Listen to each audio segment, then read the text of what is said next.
So we're here in your business, Kava Garden, with Bill and Stephanie Darr, and you guys launched this place, what, about 2 years ago? Year and a half? Yeah, this particular location, I think it's about a year and a half, and this was a move from our first location, which had opened, I think, 7 or 8 months prior to that. So all told, we've had doors open since 2019, August 2019, No. or 2021. 2021. 2021, yeah. So at that time, there were how many Kava Kratom bars in Miami? Like two, three? I think 3. Yeah? Yeah. And so 3 at you the guys time. had kind of like, Yeah. was this already a part of your life? Like, had you been going to Kava bars, meeting people? Yeah, we had just been introduced to Kava and Kratom probably like 6 months prior to us deciding to open a Kava bar. It took. Yeah, it was pretty short order. Yeah. Yeah, we fell in love with the Kava community immediately, and pretty quickly realized it was going to be part of our future. Not quite sure how that would look, but it was pretty apparent right from the beginning. And so, when it came time to decide what business we were going to go into, there was no choice. So, like, maybe let's talk a little bit just about kind of what Kava and Kratom is. I think a lot of people listening to this would already know. So Sure, yeah. Yeah. we can give them the abridged version. So Kava Kratom, what is it, Bill? Okay, so essentially, kava is native to Fiji, Vanuatu, Tonga, and it's a sticky sort of shrub, and the roots are harvested after this shrub gets to be about 4 years old. So the plant's cut down, the roots are dried out, powdered, and then we use them to make a tea. And so it's just a water infusion, creates like a milky brown liquid. Taste almost floral. You can taste the root, you can taste the earth. It's very earthy. And so that has some analgesic properties. You'll feel like, most noticeably, like immediately a numbness on your tongue. And then pretty quickly, as you drink it, you'll sort of feel that on your central nervous system, and you just feel a little bit relaxed. It's very subtle and pretty short acting. And it is great for really anxiety relaxation. It promotes relaxation, which can lead to increased sociability depending on what is on somebody's plate. So that's Kava. Kratom is an evergreen tree from Indonesia, Thailand. Gets to up about 100 feet tall. And the leaves of the tree locally are boiled into a tea, and it's consumed like daily by mostly agricultural workers, that sort of thing, get through the day. And in the Western market, we consume it after it's been dried out and shipped from the other side of the planet, dried for logistic purposes, and then we'll mix it into drinks, or we can make it into a tea as well. And kratom it hits a couple of the opioid receptors, so it does have like some pain relieving qualities to it. And but it also can feel like a stimulant a little bit in lower doses. You'll feel a lift in mood and an increase in your energy. At higher doses, it can have sedating properties, but we try to avoid that, at least here. So, yeah, kratom is unlike any other substance I could compare it to, and we run into that commonly when customers will come in, they're new to it. They're like, oh, okay, so it's like CBD. So What's it's it like? Yeah. psilocybin, Yeah. you know. It's not like there's not anything. really a good analog. No. But it subtly feels like a stimulant and a pain reliever at the same time. I think that's as close as I could get. Yeah. So did you guys, like, you obviously worked corporate, you worked for Nordstrom, right, for big Fortune 500 company in retail management, which is a grind. Did you have some idea that you kind of wanted to escape that and get into private business ownership? Yeah. Okay. I mean, it was something that was kind of, it's always been part of my DNA. And so prior to Nordstrom, I had a few different businesses that all failed at various stages of success. And I decided that I was going to go to college and go the corporate route. So that's what I did. And while I was going to college, that's when I got the job at Nordstrom and began climbing up the ladder. But I always knew that there was going to come a time where I was going to get back into entrepreneurship. And so, yeah, I was just licking my wounds at Nordstrom, waiting for the next thing. That corporate grind. Yeah, but I knew one Yeah. day I'd do it again. But Yeah, you were going to get out of Shawshank. yeah, exactly. Yeah, so, yeah, and Nordstrom really, they kicked us through the door, you know, when they were downsizing and we both lost our jobs in the same minute. It was, like I said, there was no choice. We knew it was going to be a Kava Bar. Sure. And, you know, had we had the choice, we would still be at Nordstrom. But, yeah, they helped us out there. Yeah. Pushed us out. That's an amazing silver lining. So many things in life are like that, right? Like you have this Yeah. plan, and you know, we say like in the Marines, no battle plan survives first contact with the enemy, right? Yeah. No matter, you can spin your, you know, like you've got this big corporate ideals and yada yada yada, and this plan that you're going to go down, and at the end of the day, you get dealt this hand, and you're just trying to win the pot with it. Yeah. You know, and what's intriguing about this place and you guys' stories, you're not just winning the pot financially, which I hope you are. It seems like you are. This place is always full, but like culturally and spiritually. I had this thought the other day, you know, as I get older, I really value community, and mostly because Sure. I understand what it is. And that's what this place feels like. When I go on a business trip and I'm gone for like 3 to 5 days, obviously one of the things I look forward to, like anybody else, is walking through my front door, Steve, you know, seeing my lady. But then the very next thing is when I walk here and I see all the same faces, like, Ryan, Oh, where you yeah. been? Where'd you go this time? Yeah. You know, Yeah. and to catch up with them, Yeah. right? Yeah. So you guys went whole hog. You dumped your 401ks into this place. Yeah. And I think you said something like you had $34 when the doors opened up. And Yeah, I think that's what we were down to. It was make it or break it. We always knew it was going to be a photo finish. We'd said that for a couple of years. You know, it took us 2 years and 2 months to open the doors on our first location from the time we signed that lease. So during that time, COVID happened, and there was other unfortunate circumstances and regarding the property that we had to repair. So by the time the doors opened, it was a much closer shave than what we'd anticipated. And honestly, I don't really know how we survived it. Looking back, it's like, you know, we sold anything we could get our hands on. We got very creative. a lot of stuff on OfferUp, Facebook Yeah. Marketplace. OfferUp, like Oh, yeah. Etsy, Yeah. shoot, Yeah. Very creative. anything we could come across that had value. Yeah, driving for Uber Eats, delivering whatever we could do to hustle a few bucks, and the goal was financial success. And after a few months of having the door opened, we realized the power that the place had, and the goal changed. Yeah. So I came across a really interesting statistic, and I tried to fact check it. I can't get a 100% source on it, but I think, accurate or not, it's a pretty interesting question, right? So the divorce rate, right, United States, there's been a lot of interesting research into it. It's 50%, right? Sure. If you go look at, like, if you narrow it down to certain segments of the population, right? If you take out all the people who've been married 27 times, right? And then you take away the people Outliers. who are like getting married at 18, right? Which, like, kind of, you know, like two young people, a lot of those don't work out. And you kind of focus on people getting married like 25 to 35, first and second time marriages. It drops to around 20%, which kind of seems more Oh. reasonable. Yeah, that's Yeah. Okay. significantly The divorce rate. different. If you were looking at your friends that you've known that you've gotten married probably over the past 10 years, like, you wouldn't say that half of them get divorced. So like Yeah. that statistic never really struck right with me. Yeah, You know? Oh, interesting. yeah. And Yeah. I never I'd say caught that. about a fifth of them, right? If I was Yeah. thinking through it logically, like the weddings that I've been to, the people that I know, it's like about 20% That holds of them. up. Yeah, you know? yeah. So the divorce rate for people who own a business together is significantly less, and I've seen it quoted around 6%. Interesting.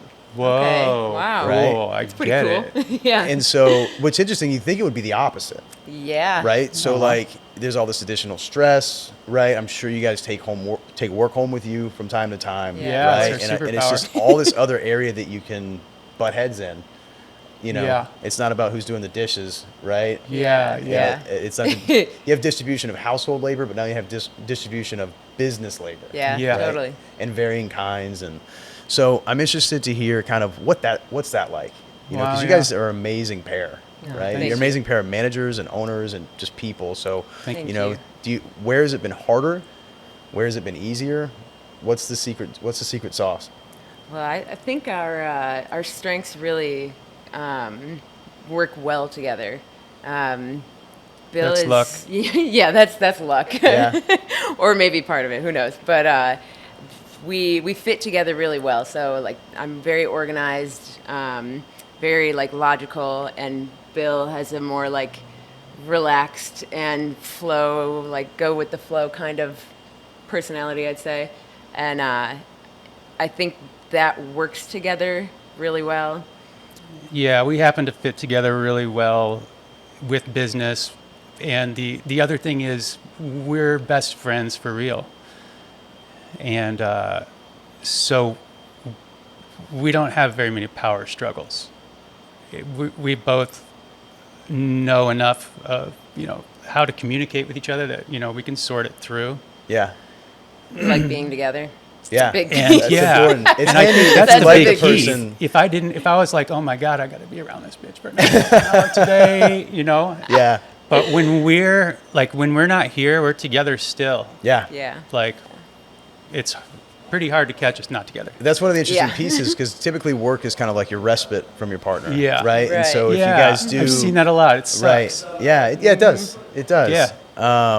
And it's like I work around a lot of professional men and women, and it's like they go in the office, and I think then you get to miss your partner, and then you go home, and Yeah. you're excited to see them, right? But you guys kind of live without Sure. that cycle. Yeah. You know, Yeah. you're just always Yeah. around each other.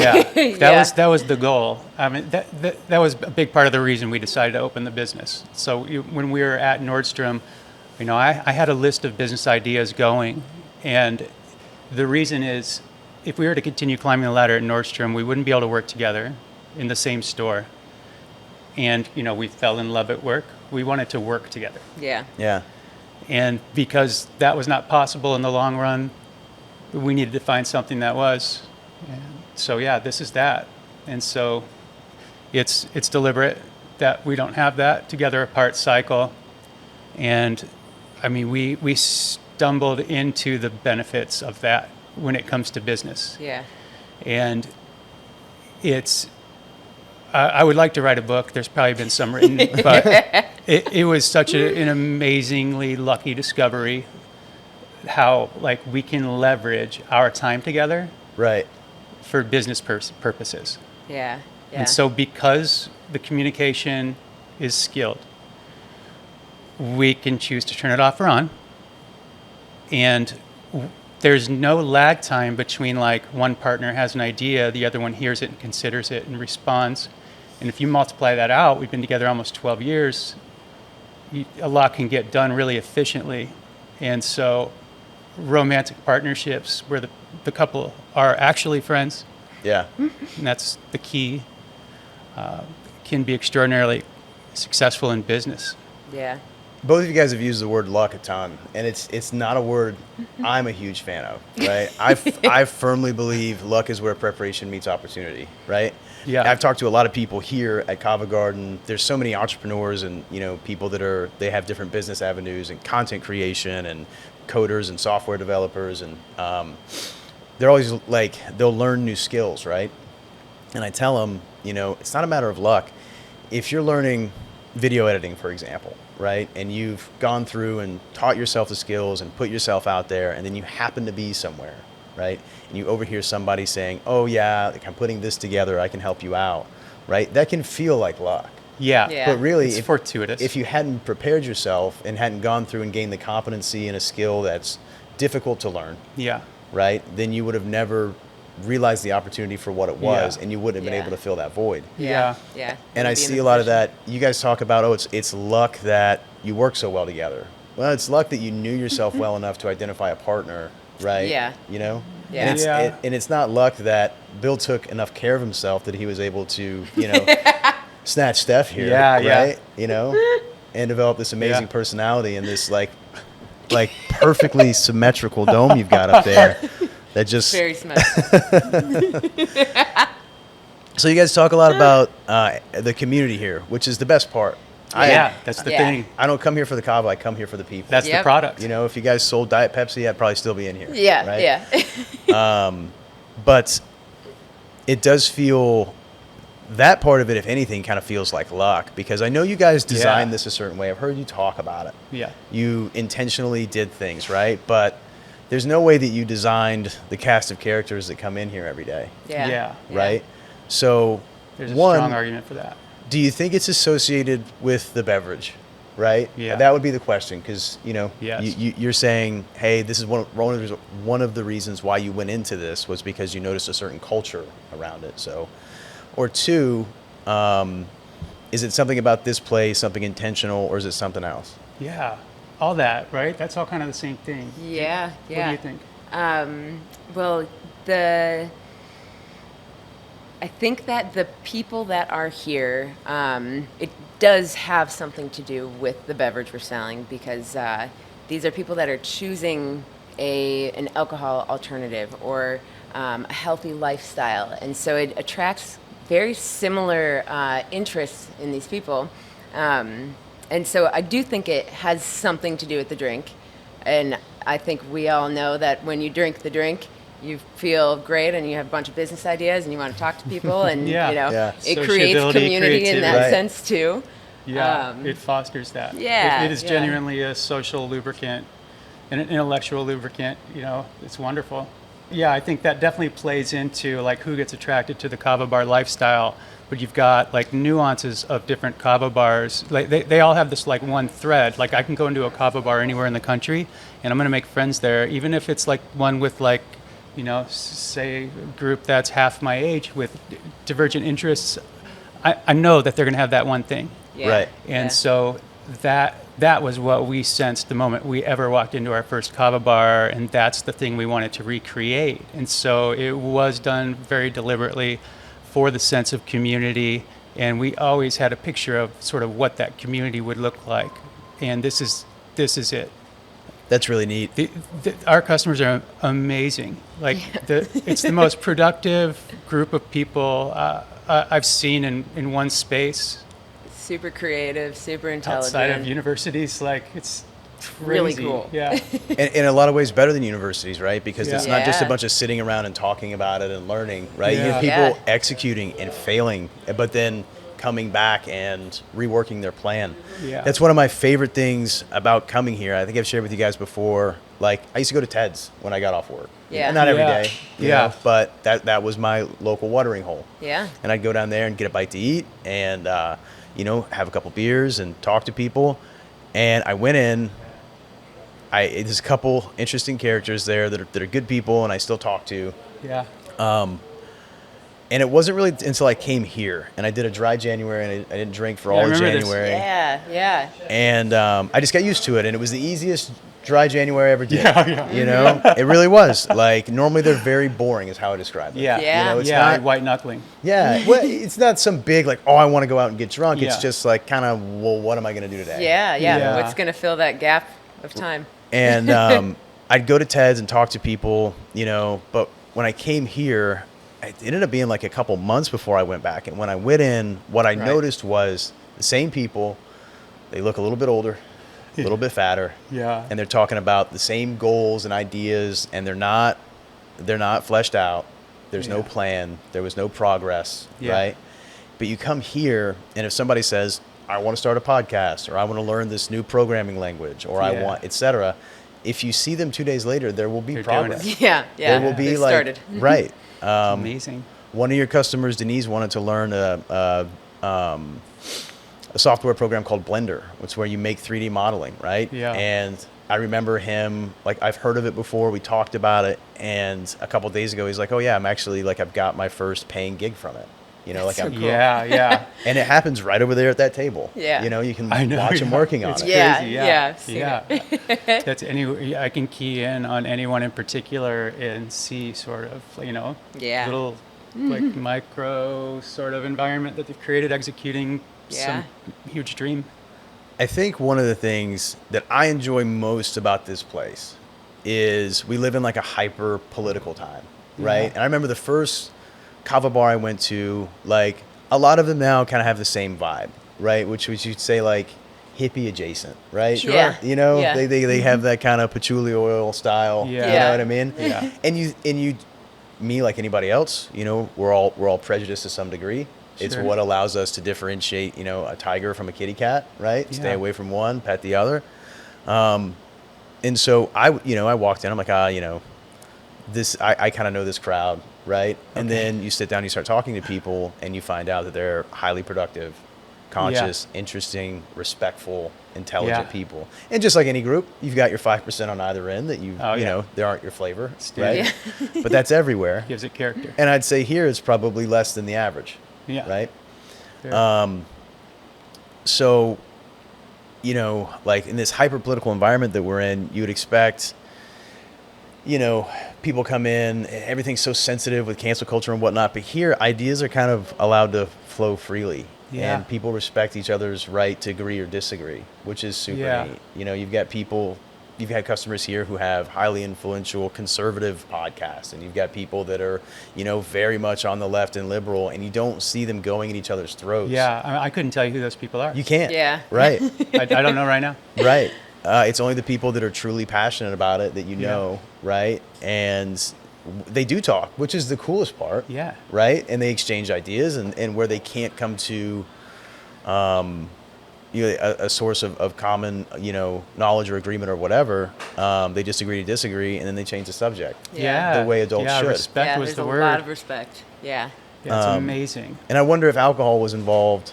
True. You know? Nightmare. Yeah. Right? The fur would be flying. Yeah. I think it's probably a big piece of it, right? Like it's like, Yeah, It is. yeah. There's also like Kava bars, you know, they can shape the vibe in their place. Right. And it can be influenced by political division. And you can see that when you walk in, yeah, you know. And it's not a kitty we ever wanted to pet. So Yeah. when you come in here, it's a reflection of how we feel, which is there's space for every point of view. Yeah. And that's only if it's done respectfully. yeah, Yeah.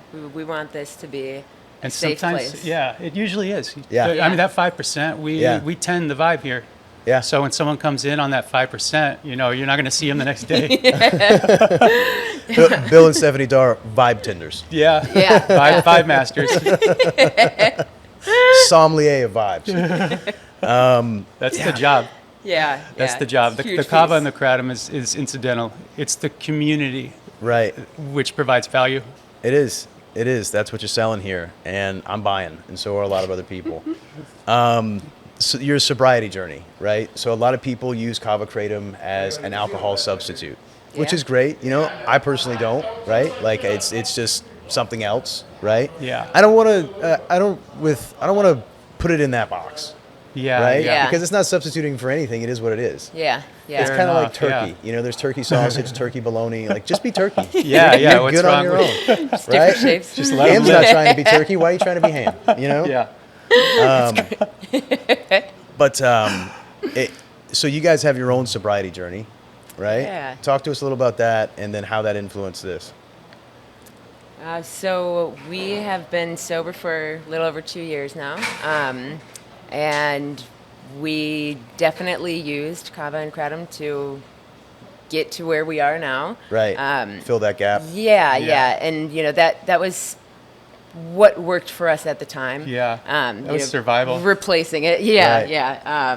We were very, very, very heavy drinkers, so just from personal experience, it has been life-changing, if not life-saving. And so I definitely agree. I think it's so much more than just an alcohol alternative, but it is available for those who need it for that purpose. Yeah. Definitely. And getting to hear everybody's personal journey, about what got them to this place. You know, there's a large variety of reasons that someone would choose to drink kava and kratom. And once they get here, they all kind of get on that common thread that we were talking about. But there is definitely a huge array of reasons that people would want to try Kava and Kratom, and none being better than the other, you know. So Yeah. I substituted Kratom for alcohol, you know, but that was the best move for me at the time. That doesn't mean somebody else should be drinking Kratom or Right. drinking Kratom daily. Right. Yeah, it's really circumstantial and personal.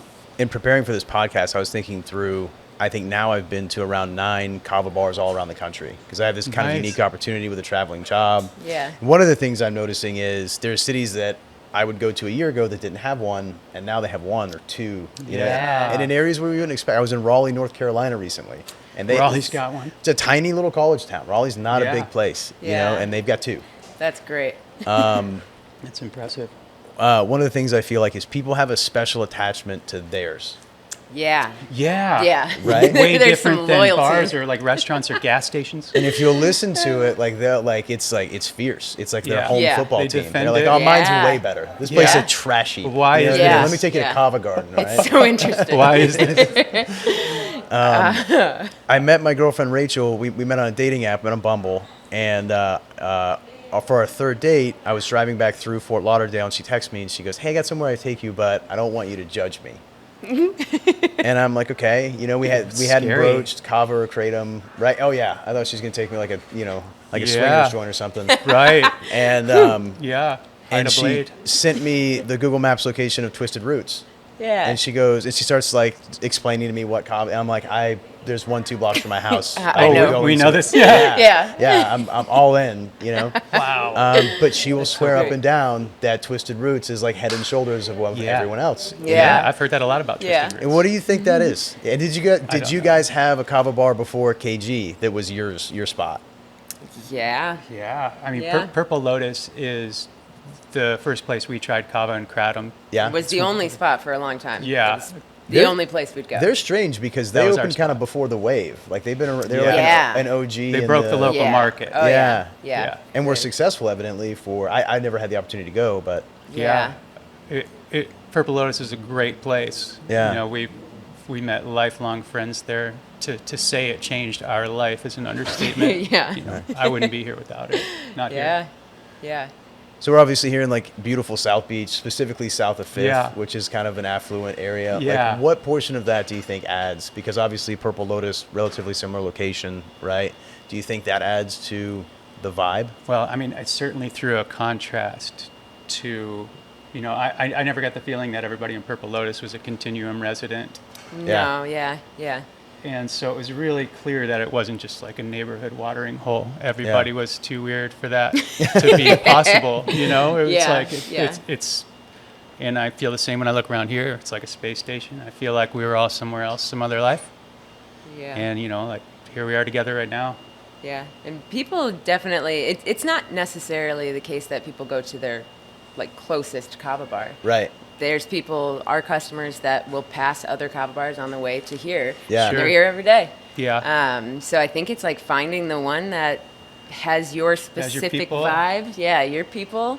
But I guess maybe that's why they defend it. You know, it's Yeah, defending probably. a community that they're members of. Yeah. Right. I guess yeah, it does make sense in that way. That's pretty visceral. Yeah. But it sure is strange. I think maybe it has to do with the community aspect that propagates the defense. yeah. Yeah, I think so. Man, if Kava Garden had a football team, Yeah, you guys right? it'd be like Yes. Alabama level. Yeah, Yeah. yeah, passion. Oh, yeah. Paint in their faces. Yes, 100%. every day. Yeah. That's great. So you guys talked about kind of when you opened this place, the Kava Kratom community, right? And you're down to $34 in your bank account, right? And this thing kind of, there had to be a feeling of like, this thing has to work, right? Oh, yeah. Did you have any kind of backup plan? Like, was it like, No. where would you, what would, what There was would no happen? plan B. There was no plan B. No. No. No, it would have been like move into my parents' house. Yeah, If it didn't probably in work, a back to Michigan. Detroit in the basement, right? Yep. Yeah. I guess that was plan B. Yeah, That was plan B. that was plan B. But we knew it Yeah, we never would said that never out loud. get there. Yeah. Like it But- has to work. Yeah, there was absolutely no choice. We burnt the ships. There was no way. And every time we looked at it, we knew it was going to work. I can't tell you how many times we did the math. And we knew. And we knew we were going to dump our hearts into it. And I think for this place to fail, it would have taken ignoring it. Yeah. Yeah. So not only, could we not tolerate the failure, but it was impossible. Well, it's some really valuable real estate, so I'm sure the Yeah. rent is astronomical. Fair to say. So, have there been months where it's close, or like in the beginning was a little shaky? I mean, you guys Oh, seem yeah. wildly successful, Yeah. but Thank you. Yeah, Thanks, the no. beginning was a little rough. Yeah. It was a little rough. We have staunchly avoided taking on equity partners. right, And so, it's just me and Stephanie. right, And to make that happen, we had to fully extend ourselves, including with credit. yeah, I mean, it was, $34 is what we had access to. right, And so, it certainly couldn't fail for that reason. But we knew that for the first several months, we were going to be, paying the price for that sort of independence Yeah. that we required. So you guys worked in retail management at Nordstrom, Yeah. right? And so, what kind of stores did you operate? What was your employment like? Tell us a little bit about that part of your lives, because I come here every day. I talk to your employees. I was at a Friendsgiving last night it was all people. I think there was 14 people there, and they all know each Wow. other through KG. That's so cool. Right? And there's not a lot of conversation that's had about you two outside. And so, it's not, they don't get there That's and like, cool. oh, my boss, That's good to hear. Yeah, no. I was just sitting here saying that. I was thinking, I wonder if they wonder that, if we just complain fest. Yeah, of course. definitely. Yeah. I never course. hear anybody complaining about, I'm friends with these people, Yeah. and I never hear them complaining about you guys as managers, or this business is a Yeah. mess, or they don't know what they're doing, right? Really good to hear. And so that Yeah.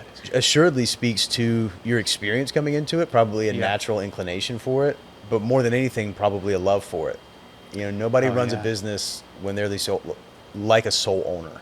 Sure. Yeah. Right? Yeah. Like, you oversee everything, and this is not only your signature on everything here, but it's a representation of who you are as people, because you guys are very open that you wanted to create this, and it's turning out. So it's like Yeah. you have a painting, but people are walking into it every day and utilizing Yeah. it. Well you said. know? So your experience at Nordstrom, like, what kind of work did you do? Right? Like, what was your day-to-day there, and how does that play into your skills here? We were both department managers with teams like up to 30 people, with assistant managers. And so it was a lot of people focused. We didn't do as much of like the product side. We did some of that, but not like purchasing it and Right. like that. So a huge chunk of our job was training and developing teams. Right. Yeah, I mean, specifically to provide the best service in the industry. And the way that we both took on our jobs is we serviced our employees at that same level. And so if you're my employee and I see that you need something, I'm going to give it to you if I have it. And I'm going to pay attention and find out what you need. And, I'm going to show you that I'm on your team, and the same way we treat our customers. And so the model is very transparent.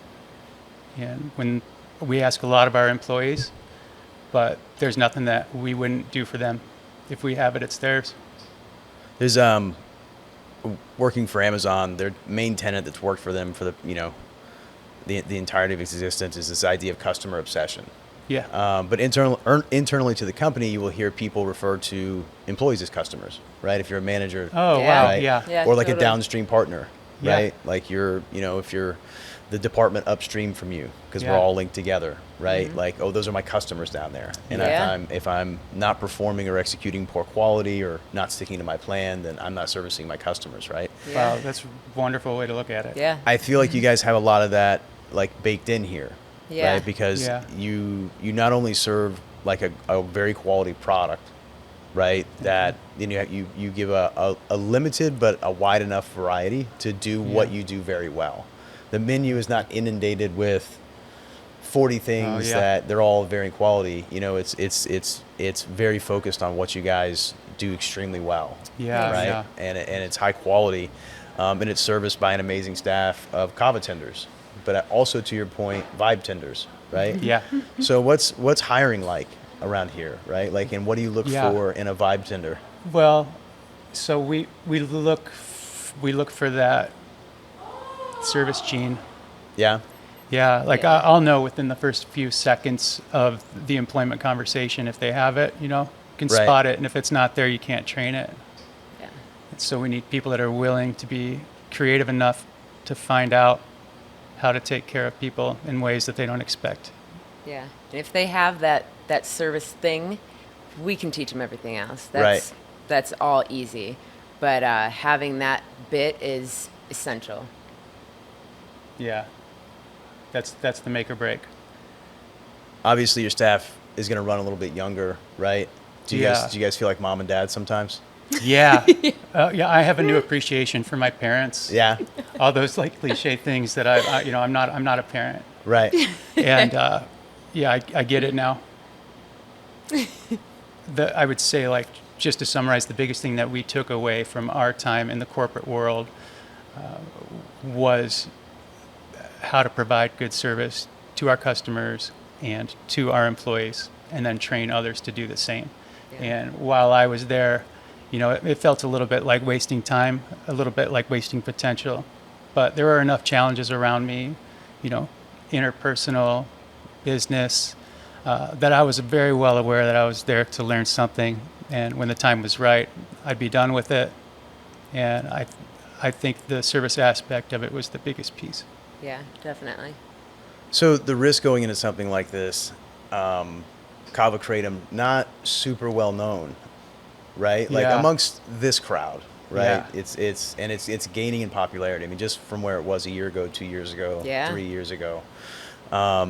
So there's a big like barrier to entry for people that would walk past this place and just go, I don't know what that is. Yeah. Right. So that's a big risk. And then secondly, there was some recently some legislation around it, right? Yes. It's banned 18 and under or 21. Yeah, 21 and under under 21. for yeah. Kratom. Yeah. Not anything with Kava. Yeah. Okay. Kratom's really like the big one that there's legislation around. And it does feel like, so in some of the other places I've been, it does feel like there was a bunch of younger crowd that's like, I can't go to a bar, so I'll go here. Yeah, I've seen this. Right. I think Kratom's interesting because one, it's one of the few things out there that has kind of it's not CBD. It's not, you're sitting around wondering. You definitely feel something, Yeah. but it's not Definitely. it's not debilitating. It's not Yeah. you're not impaired the way you are with alcohol. Right. And there's also this kind of built-in limit because after a few, you will start to feel some Yeah. nausea. Yeah, Yes, your stomach will reject it. There Right. is a line that can be crossed Quickly. and, yeah. But it's good. Like, I mean, it's never like something that's super awful to go through. You just feel it a little bit, and then after your first couple times of crossing that line. crossing that line, you become pretty familiar with where it's at. Oh yeah, you become aware of it. Yeah. And That's- it keeps you from sitting here all day. You know what Yeah. I mean? And, Yeah. and like unlike alcohol where you start on a bender, Yeah. there's no telling You where can to just end. keep going. Yeah. I think that built-in governor, I was appreciative of that. You know, Yeah. like I have an addictive personality, so for me to discover that, I know I'm not going to go overboard with this substance. Yeah. Right. It's kind of like you said, it's like the stomach will reject it, and then you feel immediately better, versus alcohol, where if you get to that point where you're feeling dizzy and nauseous, Right. you've got a rough 24 hours ahead of you. Yeah. Yeah. So yeah, I was pretty grateful to find that governor. Yeah. One of the things I've always appreciated about you too, there is some often discussed, I think varying from person to person, but addictive quality to kratom, right? Yeah. And instead of, just refusing to talk about it or anything like that, like you say, hey, in this country, in the system we have, a lot of people sell a lot of addictive things that Yeah. are far worse for each other than Kava or kratom, Yeah. right? Totally. And so, how did you guys approach that aspect of the business, right? Yeah. Like, and how did you decide to be kind of upfront about it, right? Yeah. And address that? Because I would imagine, there are people out there that would have a hard time putting it down, maybe. Yeah. I don't Yeah. really ever come across that. Yeah. But people Yeah. have different variability in their addictive quality of their personality. Yeah. And so, talk a little bit about that. Well, we felt we have a moral obligation to be upfront about that. Yeah, that was simple. Yeah. We realized that it is addictive, and we need to make sure that anyone that wants to drink it is going to have that information before they try it. Right. It's the right thing to do. It's only fair. Yeah, it's pretty simple. Yeah. Yeah, we're very socially conscious, and we're here for the people. So transparency is our key to staying that course. Yeah. To be completely like open and honest and fair about it, obviously I would never sit down and shoot a podcast with somebody I thought that was peddling this awful addictive substance right. at a profit, Yeah. So I do Sober October every year and Dry January. I've kind of fallen off the Sober October train because football season's been rough for the Knowles the past couple years, yeah. so it's kind of hard to make it through that without alcohol. But last January was the first Dry January that I did with Kratom, and I think I was probably here every day. And then I had a business trip immediately after, and I had heard that was still pretty new to coming here, and I heard people say, "Oh man, there's like, be careful, you're going to get some sort of withdrawal from it." And I felt literally nothing. Yeah. It could have been that I was on a business trip, and so my mind was so Yeah. focused. Get in, get to the hotel, get to work, solve these problems. But in terms of the effects of Kratom, I've always described it as being, a little bit more noticeable than caffeine and a little bit less noticeable than alcohol, right? There's not that crazy in that environment. window. You're not going to see anybody drinking Kratom like getting in fist fights on South Beach. Yeah. No. But in terms of the like withdrawal effects, I 1 year for Sober October, I'll typically do alcohol and then something else. I'll give up something else in addition to it. 1 year I did caffeine. And I was like a 3 cup a day, before I get to the floor, get amped up. I wouldn't eat breakfast, right? Yeah. And I experienced the worst withdrawal that I've ever experienced from anything in my life. Yeah. Caffeine withdrawal is no joke. It's, Right. it's real. Yeah. I've heard that. I heard the headaches are horrible. Yeah. I got backaches. Backaches. I got Interesting. backaches, which you see Jeez. described as a withdrawal symptom from time to time. Or, yeah. And what I think it is it's a very it's a stimulant, so it's a Vasa Restrictor. Okay. It's like the opposite of Yeah. Viagra, right? Oh, okay. So most of your stimulants, cocaine, amphetamine, methamphetamine, and caffeine, are vasosuppressors. Okay. Right. And so when you stop the constant influx of something, right, then your blood vessels dilate, and there's a little bit of a rebound effect. Oh. Right? And Yeah. then so that's where you get headaches, backaches, Yeah. right? A lot of Yeah. people get runny, stuffy nose because, all this is like flowing with a lot more blood. And so Wow. all of your airways kind of get a little bit tighter. Yeah. And then there's an adjustment period, right? Yeah. That was 1,000 times worse than any craving I've ever had. Yeah. Yeah. So I'm a big fan of Kava Kratom. It's kind of changed my life coming here, this community, and having a place to come and engage with other people who are also. It's nice to get a head change after work a little bit. Yeah. Yeah. Yeah. But with the alcohol, like I said, you're gonna wind up ruining your night's sleep. Yeah. And kind of That's get a in big this one. endless cycle of like, this is what I do every day after work at 5 Yeah. at this Yeah. local watering hole. Yeah. Yeah. Yeah, we drank off countless hangovers. Yeah. Yeah. Yep. So in terms of being safe with it, one of the things you guys have mentioned is that it's not a good idea to drink and mix Kava Kratom. Drink Generally, alcohol. Yeah. I Yeah. think whatever feels intuitive is, could serve as a very good guide rail. I think that's probably going to demand a lot from your liver if you were to consume alcohol and kratom together. We survived a lot of it. Yeah. And a lot of substance. And I think it's probably just generally a good idea to be a little more conscious of what we put our bodies through. Sure. Good rule of thumb. Yeah, and then in terms of addiction, I know it's personal, and some people do go through kratom addiction if Right. they abuse kratom on a consistent basis, and it can be like loss of sleep. This is Right. one that I hear more than anything actually. Yeah. A little bit like a cold.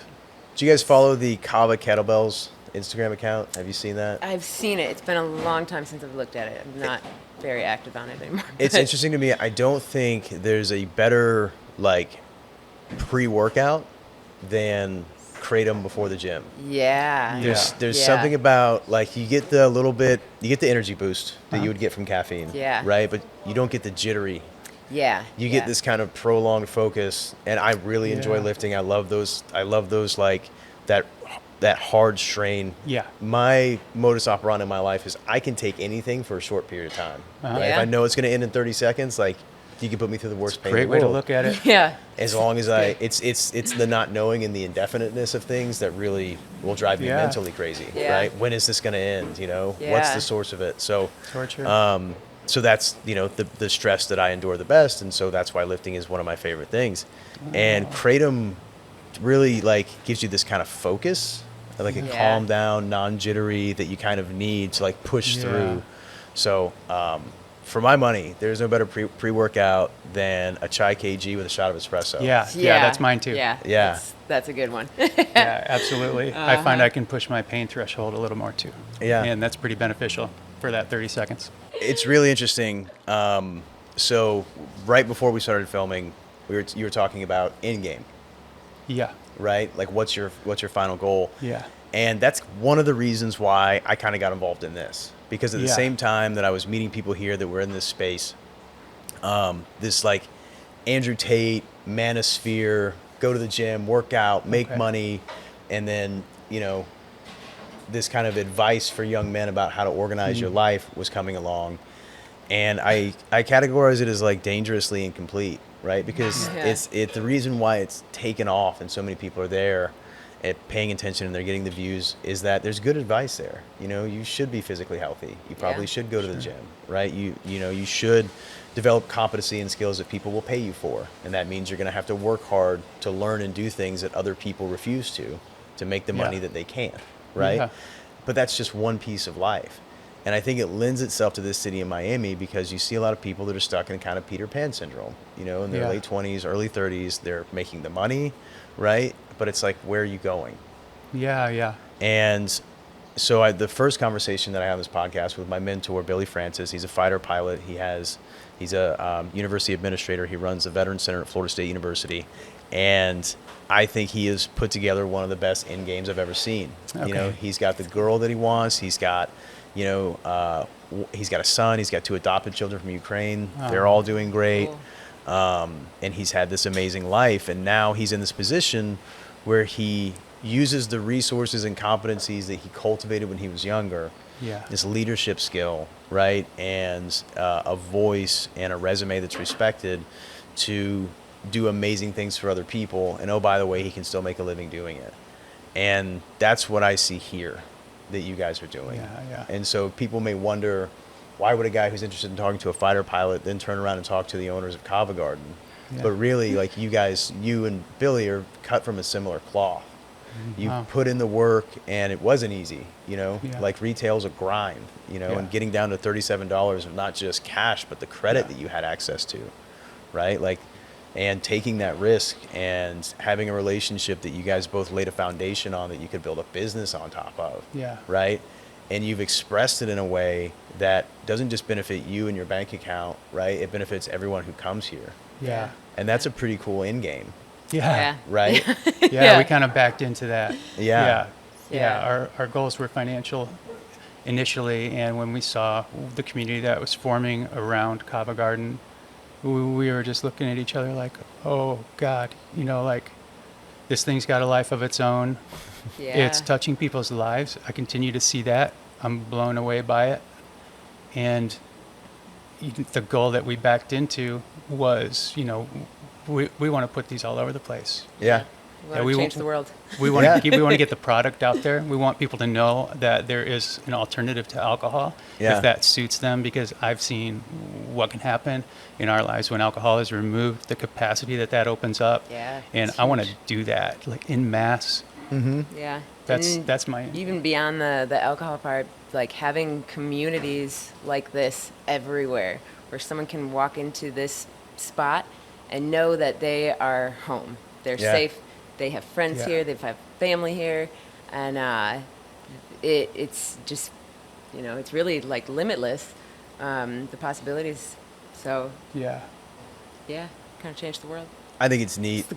That's the goal.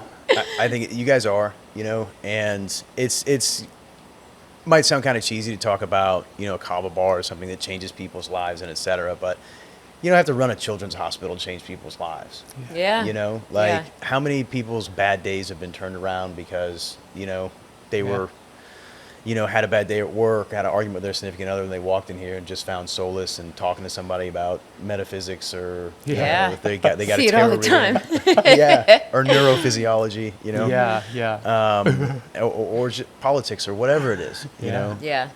and so you guys are changing the world, right? And it's funny you mention that. That's my goal. Like that's my end game, Yeah. Yeah, 100%. Yeah. Well, here we are. Yeah.